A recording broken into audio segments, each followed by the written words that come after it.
My boyfriend was getting intimate with my best friend right above me. I was hiding under the bed, secretly recording everything. Suddenly, her moans turned into blood-curdling screams. The bed shook violently, and blood cascaded onto the floor like a waterfall. Then, my best friend's severed head rolled off the mattress, her wide, dead eyes staring straight at me. My soul nearly left my body. What is happening? Did my boyfriend just kill someone? I had only come here today to catch a cheater. I never expected to stumble into a murder scene. Above me, my boyfriend Ethan was chuckling darkly. The wet, sickening sound of a blade piercing flesh was clear and rhythmic. I clamped my hand over my mouth, forcing myself to stay silent as tears streamed down my face. Why? Why is he doing this? A few minutes later, Ethan's movement stopped. As if exhausted from the exertion, he lay back on the blood-soaked bed and lit a cigarette. Just then, my phone buzzed with a WeChat notification. My heart slammed against my ribs. I desperately covered the phone, but he heard the vibration.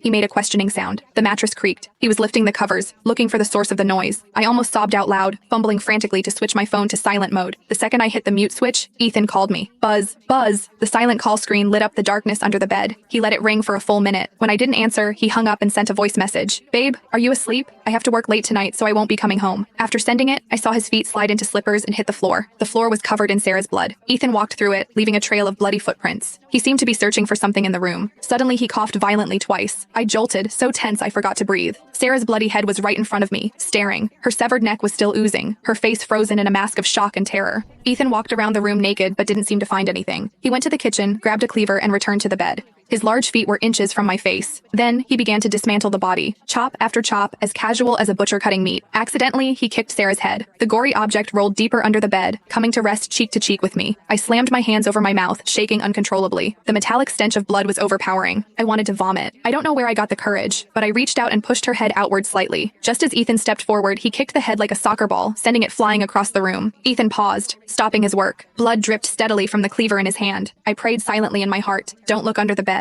Please, don't look under the bed." After a few seconds of hesitation, he walked over to retrieve the head. I let out a silent breath. I was safe for the moment. My brain raced, trying to find a way out. Sarah lived on the 10th floor. Jumping out the window was impossible. My only chance was to wait until Ethan finished disposing of the body and left. But could I last that long? Blood was spreading toward me. I wormed my body further back, trying to avoid the crimson pool inching toward my lips. Ethan chopped for a while longer. Suddenly, one of Sarah's hands fell to the floor. My heart nearly stopped. If he bent down to pick it up, he would definitely see me. Ethan paused, then slowly bent at the waist to grab the hand. I squeezed my eyes shut, choking back a scream, praying to any god that would listen. The next second, a knock pounded on the door. Ethan froze, holding that bent-over posture, motionless. Bang, bang, bang. The knocking continued, followed by a loud shout. "I'm back! Open the door!" I recognized the voice. It was Mike, Sarah's boyfriend. Ethan hesitated for a moment, coughed twice, then straightened up and walked toward the door. He put on some clean clothes, hid the cleaver behind his back, and stood by the entrance. My stomach twisted into knots. If Mike broke in and fought Ethan, maybe I could escape in the chaos. Thinking this, I scooted closer to the edge of the bed, ready to bolt.